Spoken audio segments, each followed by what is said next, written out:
Assalamualaikum warahmatullahi wabarakatuh. Saya Ahmad Firozi akan menjelaskan tentang materi penjelasan filologi dan apa itu filologi. Yang pertama adalah etimologi dan istilah. Kata filologi berasal dari bahasa Yunani philologia yang berupa kata gabungan dari philos yang berarti teman dan logos yang berarti pembicaraan, kata atau ilmu. Secara harfiah, kata filologi berarti cinta. Kata-kata dalam perkembangan filologia berarti senang berbicara, yang kemudian berkembang menjadi senang belajar, senang kepada ilmu, senang kepada tulisan-tulisan, dan kemudian senang kepada tulisan-tulisan yang bernilai tinggi, seperti karya-karya sastra. Sebagai istilah, kata filologi mulai dipakai pada kira-kira abad ketiga sebelum Masehi oleh sekelompok ilmuwan dari Iskandaria, yaitu untuk menyebut keahlian yang diperlukan untuk mengkaji peninggalan tulisan yang berasal dari kurun waktu beratus-ratus tahun sebelumnya. Ilmuwan yang pertama kali melontarkan istilah filologi bernama Eratosthenes, seorang ahli astronomi di luar istilah dari Aristotenes. Orang menyebut keahlian seperti itu sebagai gramata atau keahlian berbicara atau retorika.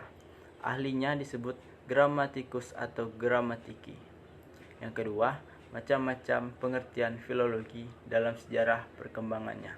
Dalam sejarah pertumbuhannya, pengertian istilah filologi mengalami perkembangan sesuai dengan kondisi dan situasi wilayah pemakaiannya.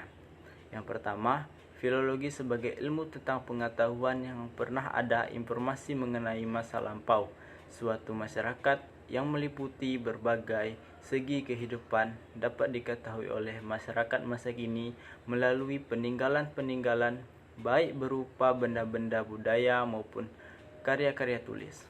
Karya tulis pada umumnya menyimpan kandungan berita masa lampau yang mampu memberikan informasi secara lebih terurai. Yang kedua, filologi sebagai ilmu bahasa. Sebagai hasil budaya masa lampau, peninggalan tulisan perlu dipahami dalam konteks masyarakat yang melahirkannya. Pengetahuan tentang berbagai konvensi yang hidup dalam masyarakat yang melatar belakangi penciptaannya mempunyai peran yang besar bagi upaya memahami kandungan isinya.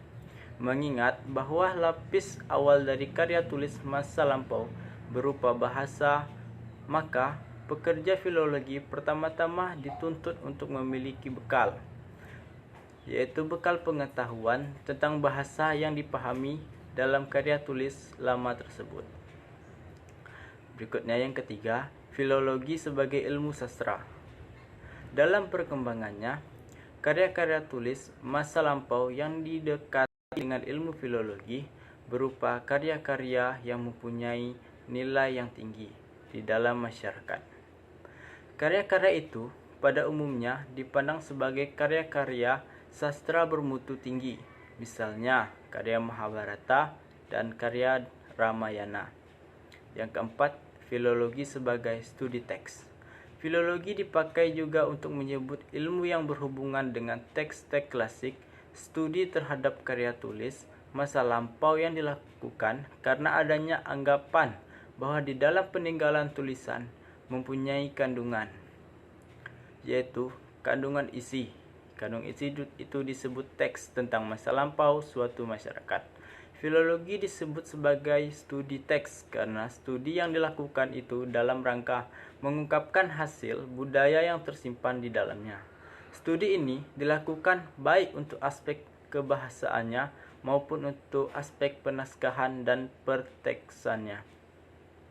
Yang terakhir, yaitu yang kelima, studi filologi di Indonesia.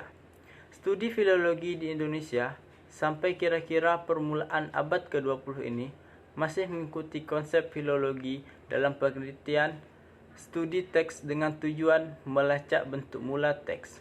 Mulai akhir abad ke-20, studi filologi di Indonesia berkembang dengan mempertimbangkan kondisi teks dan naskah yang ada, yang disadari tidak sama dengan kondisi teks dan naskah yang dilahirkan disiplin filologi serta kehidupan penaskahan yang ada dalam masyarakat pada waktu itu. Sekian penjelasan dari saya. Terima kasih. Assalamualaikum warahmatullahi wabarakatuh.